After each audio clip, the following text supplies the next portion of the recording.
안녕하세요. 스카이 원장입니다.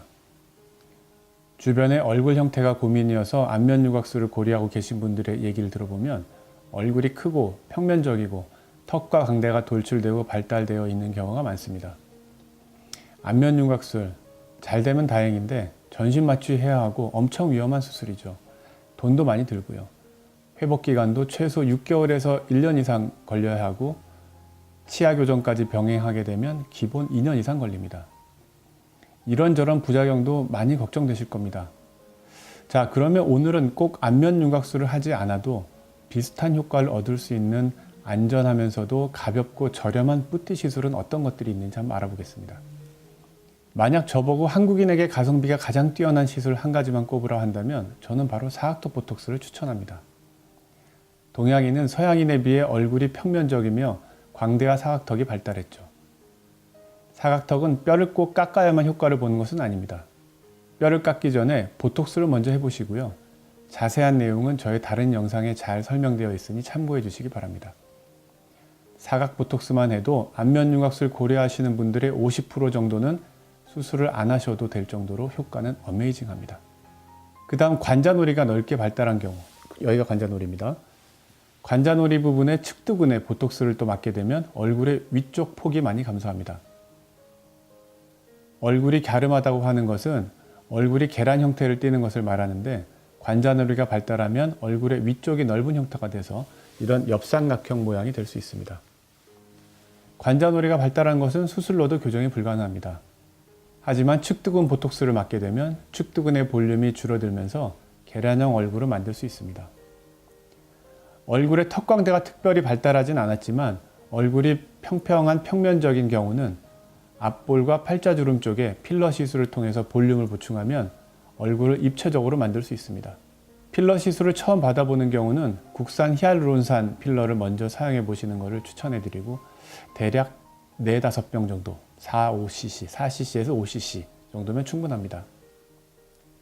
앞볼과 팔자주름 부위에 필러 시술을 받게 되면 얼굴형이 2D에서 3D로 즉 평면형에서 서양인들처럼 입체적인 3차원 형태로 간편하게 바뀌게 됩니다. 사각턱 보톡스를 시술받으면 얼굴이 갸름해지긴 하지만 이쪽에 있는 저작근의 볼륨이 감소하면서 볼살이 빠지거나 팔자주름이 깊어지면서 나이가 들어 보일 수 있습니다. 20대 때는 괜찮지만 30대 이후에 사각턱 보톡스를 시술받고 나니 얼굴은 갸름해졌는데 오히려 팔자주름이 깊어지고 볼살이 빠지면서 나이가 들어 보이게 돼서 고민인 분들이 많이 있습니다. 그런 경우는 팔자주름과 볼살에 히알루론산 필러를 시술받으면 갸름함과 통통함 그리고 동안을 동시에 얻을 수 있습니다. 나이가 들면서 얼굴살이 빠지는 경우가 많고 급격한 다이어트 후에 얼굴살이 빠져서 급노안으로 변해버리는 경우가 많죠. 뱃살은 빼고 싶고 다이어트도 하고 싶은데 얼굴살이 빠져서 나이 들어 보일까봐 다이어트도 맘대로 못하는 경우도 많습니다.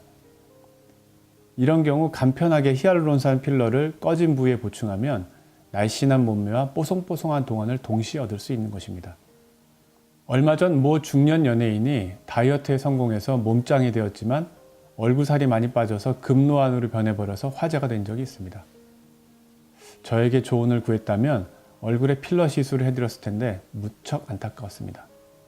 마지막으로 사각턱이 발달하신 분들의 경우 앞턱 부분이 뭉툭하거나 짧아서 무턱인 경우가 많이 있는데 이런 경우에는 턱 끝에 1-2병 정도 필러 시술을 받고 앞턱을 오목하고 짧아 보이게 만드는 턱 끝 근육과 입꼬리 내림근에 보톡스를 시술하는 자갈턱 보톡스를 시술받게 되면 갸름하고 뾰족한 턱을 만들게 돼서 전체적으로 V라인을 완성할 수 있습니다.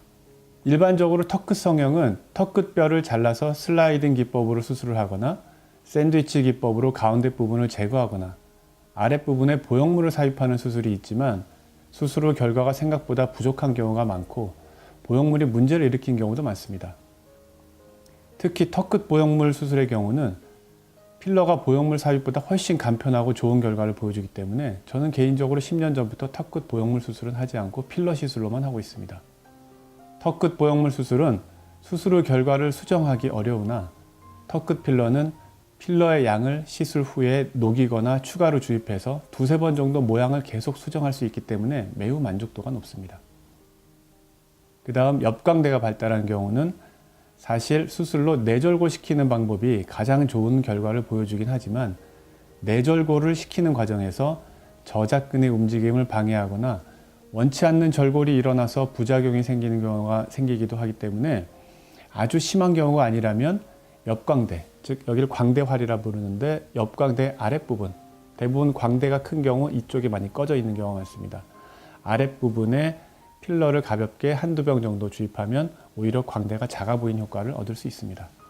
이렇게 옆볼 부분에 필러를 주입할 때 앞볼과 팔자에 같이 필러를 주입하면 얼굴형을 좀 더 입체적으로 만들어서 얼굴을 작아 보이게 만들 수 있습니다. 마지막으로 광대 몸체가 대각선으로 발달할 경우, 보통 이런 형태를 띠죠. 대각선으로 발달한 경우는 어쩔 수 없이 수술을 고려해야 되는데 이런 경우는 광대뼈를 잘라내는 것보다는 이렇게 갈아내는 수술이 있습니다. 갈아내는 수술이 좀 더 안전하고 부작용이 적습니다. 뼈를 일단 갈아내고 광대 몸체 부위에 살이 많은 경우도 있는데요. 이 살이나 지방 조직은 윤곽 조사를 통해서 볼륨을 줄이면 좋은 결과를 얻을 수 있습니다. 감사합니다.